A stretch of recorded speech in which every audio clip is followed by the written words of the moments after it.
They were just written out of history, and we lost their legacy in a way.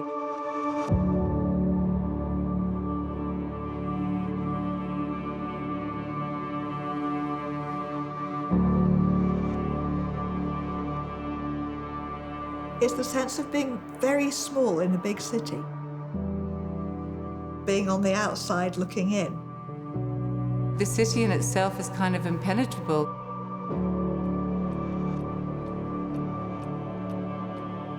It's time for the UK to wake up.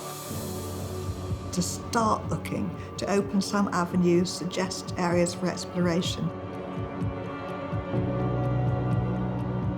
Just begin to try to make the invisible role of women throughout the centuries visible.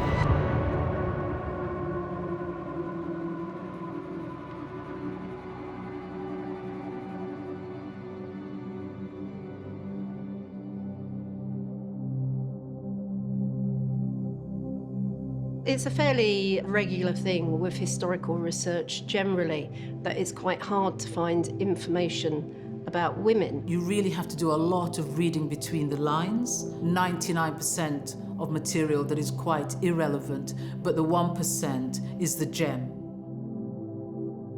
We're so often used to the big stories. It's London Bridge, it's the Plague, the Great Fire, it's the Blitz, it's St Paul's. You get the feeling there isn't anything else.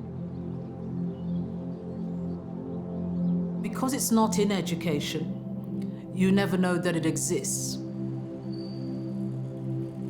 These projects that bring about narratives that you have never heard of before, your eyes open to the extraordinary variety and depth that really exists in the life before ours.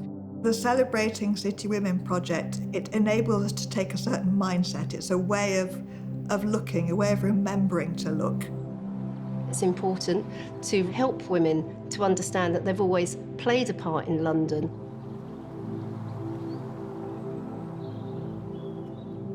The City of London is the local government for the square mile. You can trace the origins of the city as an organisation 800 years.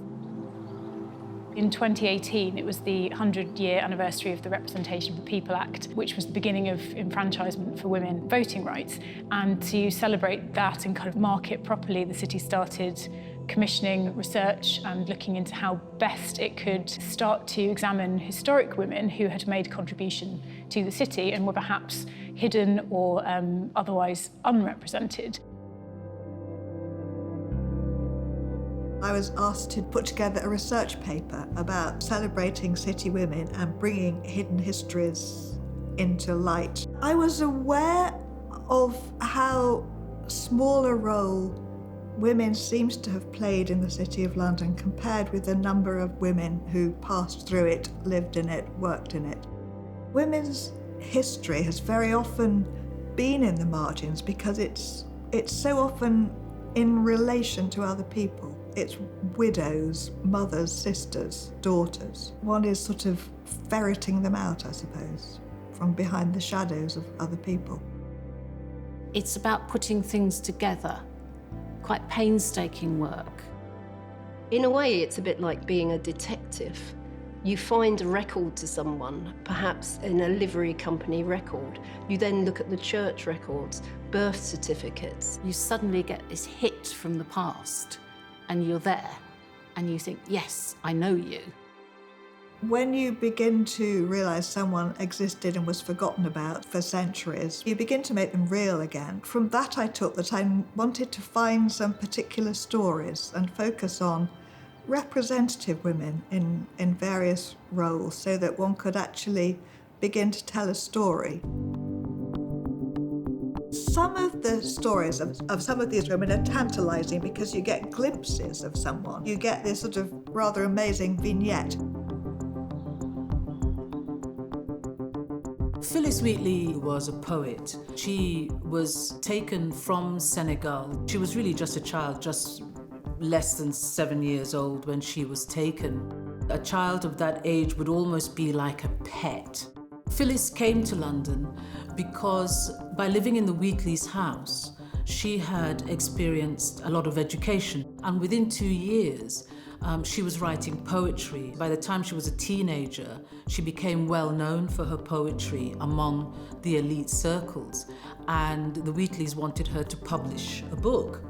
The court, however, didn't want that. She wasn't allowed to publish. Enslaved Africans were not allowed to learn to read or write, so she was very unique and stood out.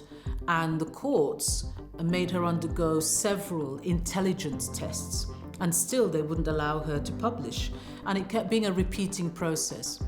And it turned out that Susanna Wheatley was friends with Selina Hastings, who was a Countess of Huntingdon, and very much a leader in the great awakening of the Methodist movement that was taking place in London. And she was astonished about the qualities of Phyllis, and brought Phyllis to London with the Wheatley's son Nathaniel, and paid for her to publish the book. A famous woman called Elizabeth Stokes was a prize fighter, a pugilist. Unusual for a woman.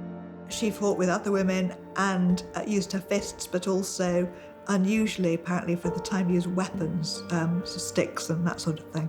What's one of those tantalizing stories that you just see a scene or two, you see a woman at a certain point attracting notoriety and fame, and then disappearing again, because who knows what became of her after that. Amelia Bassano was a Tudor woman who was the first woman to publish a complete volume of poetry in her own name in this country. It's been suggested that she's a dark lady who inspired some of William Shakespeare's sonnets. The story of Amelia Bassano stands out because she found a home here, having had to, as a child, leave Venice when the Jews were thrown out and put in the ghetto. She was taken in by aristocratic families. Until she was 18, she lived this entirely privileged life as a kind of companion or senior servant. But of course, when she was 18, her mother died. And the simple fact was, she was a daughter of a foreigner, she had no money, and she was not upper class. Somehow or the other, she becomes the very young mistress of the Lord Chancellor, Elizabeth I's cousin. He's about 40 years older than her. But she didn't stop there. She started writing poetry. Now, most women who wrote poetry in that time, it was a bit of a hobby, it was a bit of a sideline. They didn't tend to often be published. But Amelia decides she wants her poems published. Now, I'd like you to imagine how hard that was during the Tudor period, you know, but she really perseveres. And in 1611, she gets these published. She just refuses, in a sense, to be quiet. And that's what I really like about her. Elizabeth Garrett Anderson, she's famously the first ever qualified doctor in this country who was a woman. She applied to all the medical schools. They all refused to countenance her. There was no way she was going to get trained as a doctor in this country until she found a loophole. She went via the route of being licensed by the Society of Apothecaries because she couldn't find any other way. As soon as they could do, they took that opportunity away. They changed their rules, but really the floodgates were open. Women increasingly did go into the medical profession. And in fact, the Society of Apothecaries, in a sense, it came to become very much a place where women did train. Alice Claver was a young woman who came to London sometime in the very early 1400s to train as an apprentice. She was going to train to become a silkwoman.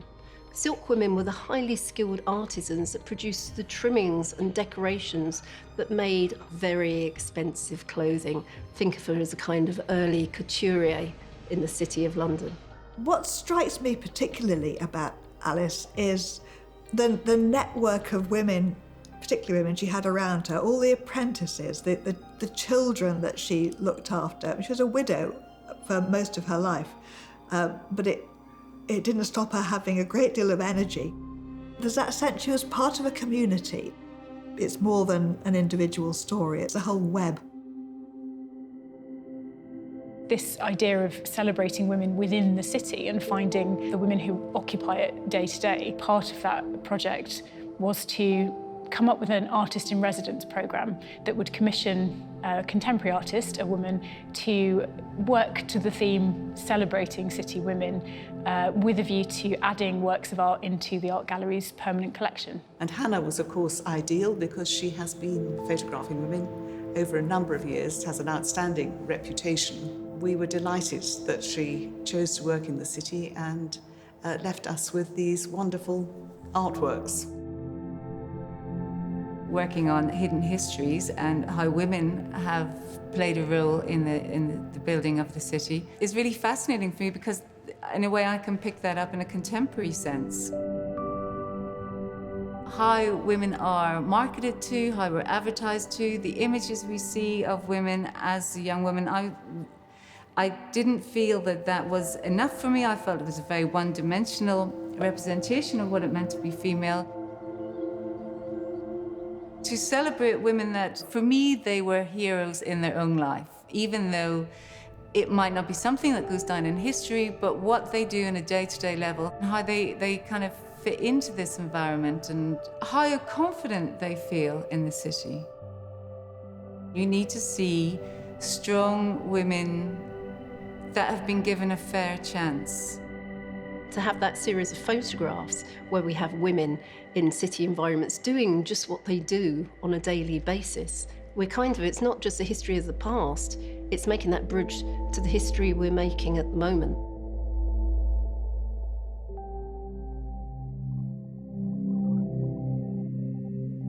My photographs, for me, they're a type of act of love and respect, and they should be compassionate. They should be something that you can identify with. They're not judgmental and they're not scrutinizing, because I think women in photography have a bit of a tricky relationship. And they're really to talk about what we expect a woman to look like in a picture, and to subvert that in my own way by making sure that they're just themselves in their own internal space rather than performing for the camera.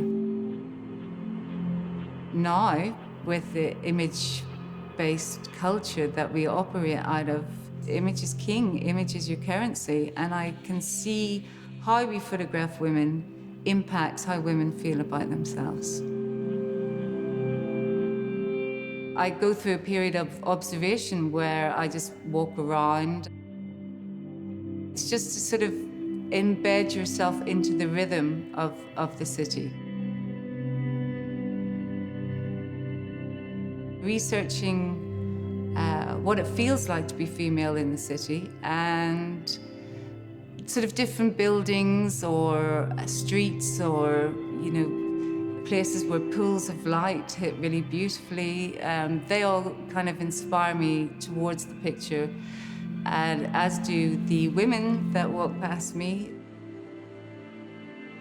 It's kind of nice to do a creative, collaborative act together with a random stranger. A woman walked past me on the street. She had the most amazing head of hair, beautiful grey mane. She sort of took my breath away. Just had the sort of smile that would light up the whole of the city. Strong, powerful, beautiful woman. Sort of think about the picture and her kind of relationship to the buildings in terms of scale. Kind of just walking past, but at the same time equaling their scale to denote her importance in the future of the city. But if I didn't say all that, you might just think that is a really sharp woman walking down the road.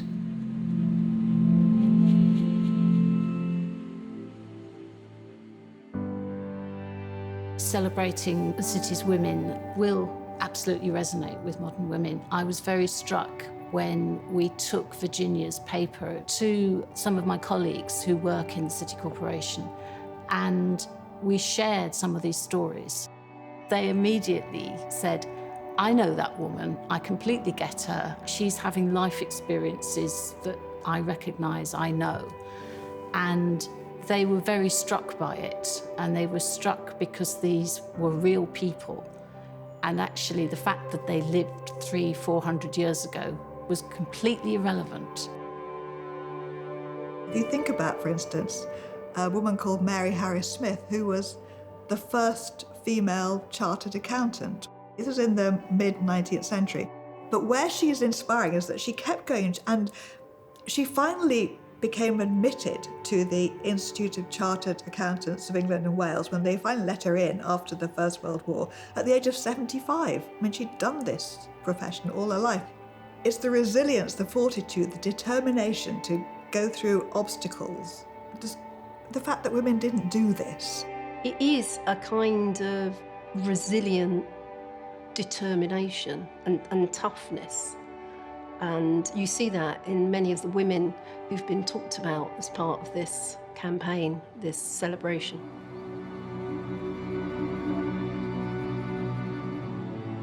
It's to some extent a guide to what might be done next. There is scope to do a lot more. It's critical now that the next generations understand their own roles by the reflection of the history. We have no intention of hiding the history or heritage of the city and who it represented in the past. The idea is just to add into that so that it rebalances, redresses, acknowledges that there are different opportunities and that people who haven't had access to that sort of privileged space, BAME artists, female artists, LGBTQ artists and subjects. And it just means that we're adding much more creatively and imaginatively and fairly into our collections. I think the role of women in the City of London is actually, in the way we want to rephrase it, is what's the role of people? We don't have a different role, we have the same roles. But if there is something that I think women could do, is we could do much to help others who maybe feel the city is not a place for them.